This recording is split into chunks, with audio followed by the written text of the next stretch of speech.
Hello student, मैं कुंदन कौशिक आपका study कुंजी में स्वागत करता हूं।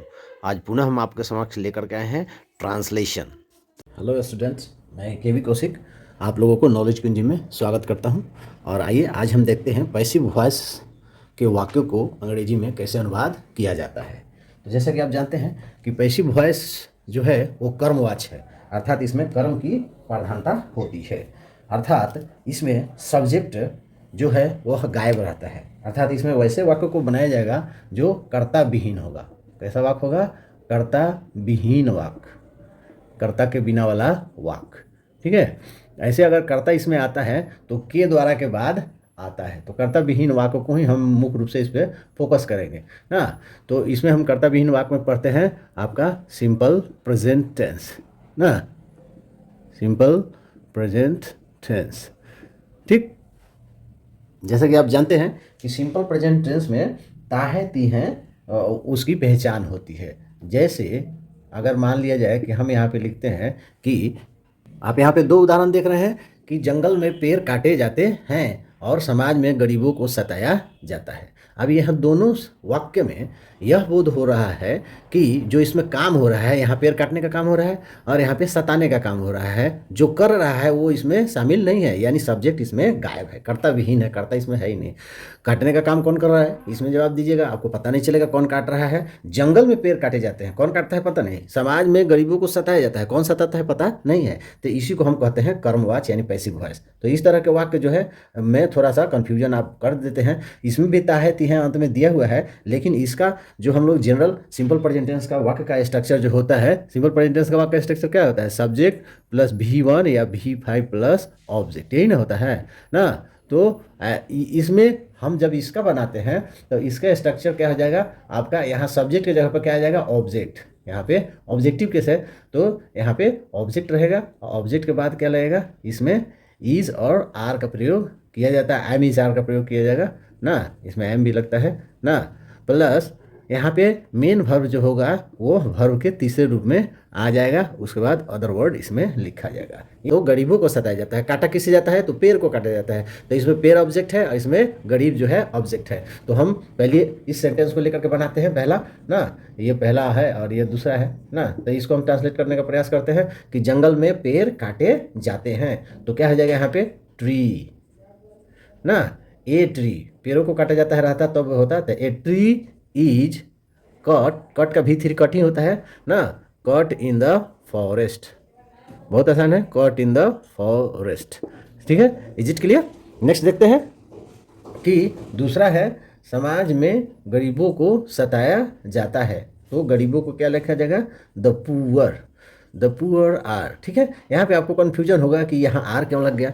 तो यहाँ पुअर जो है नाउन के रूप में आ रहा है और एडजेक्टिव है। यह पुअर तो एडजेक्टिव जनरली होता है, गरीब होना, धनी होना, ये सब एडजेक्टिव है। लेकिन जब वह नाउन के रूप में आता है गरीब लोग, गरीब लोग, तो उसमें द आर्टिकल लगाया जाता है और इसमें बिना एस लगाए हुए यह प्लूरल हो जाता है। तो गरीब लोग, यहाँ गरीबों को सताया जाता है, इसलिए है द पुअर आर ओपरेस्ड।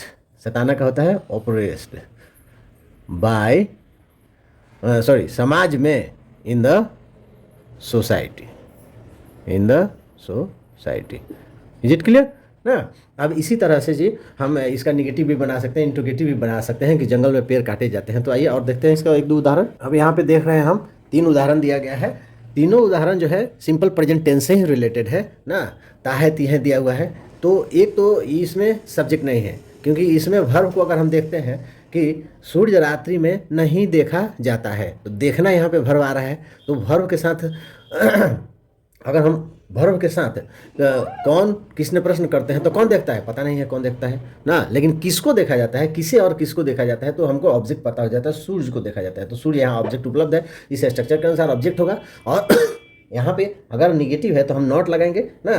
तो ऐसी स्थिति में यह स्ट्रक्चर जो है अब इसमें काम आने वाला नहीं है, यह स्ट्रक्चर इसमें किसी में काम आने वाला नहीं है, इसमें नॉट।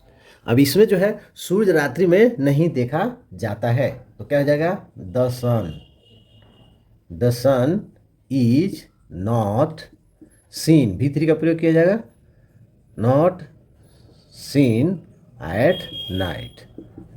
इज इट क्लियर ना? यहाँ निगेटिव सेंटेंस हो गया।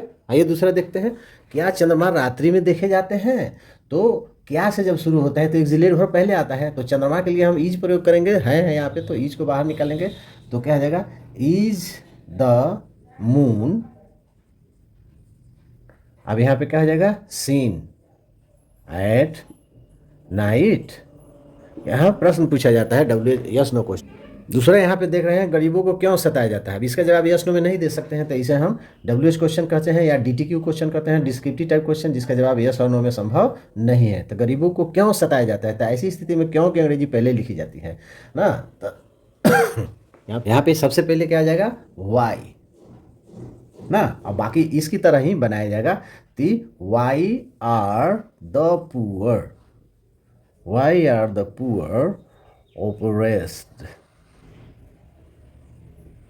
ठीक है, why are the poor oppressed. इस प्रकार आप देखें कि वहाँ जो इसके पहले हम जो बताया वो अपना सिंपल सेंटेंस था, यह नेगेटिव सेंटेंस हो गया, ये इंट्रोगेटिव क्या वाला, यस नो क्वेश्चन वाला, और यह जो है आपका डिस्क्रिप्टिव टाइप क्वेश्चन हो गया। और इस आधार पर जो है हम सिंपल प्रेजेंट टेंस बना सकते हैं जिसमें ऑब्जेक्ट गायब रहता है। यहाँ बहुत ध्यान देने वाला चीज़ है कि ऑब्जेक्ट गायब होने के बावजूद भी ताहे तीहे दिया रहता है तो भी इसमें एक्सिलेट वर्ब का प्रयोग किया जाता है। अब आप इसको इस तरह से जान सकते हैं कि जब मुख्य क्रिया के अलावा जाना क्रिया भी दिया हुआ रहता है तो वो किस सेंस में होगा, पैसिव वॉइस का वाक्य होता है, और पैसिव वॉइस के सिंपल प्रेजेंट टेंस वाले वाक्य में एक्सिलेट वर्ब का प्रयोग किया जाता है और वर्ब जो है V3 ही होता है। हालांकि पैसिव वॉइस में जो भी सेंटेंस रहते हैं उसका वाक्य मुख्य क्रिया जो है वर्ब 3 में होता है। तो फिर हम नेक्स्ट वीडियो में आपको लेकर के आएंगे एक और नए प्रेजेंट कंटिन्यूअस। तब तक के लिए बहुत बहुत धन्यवाद।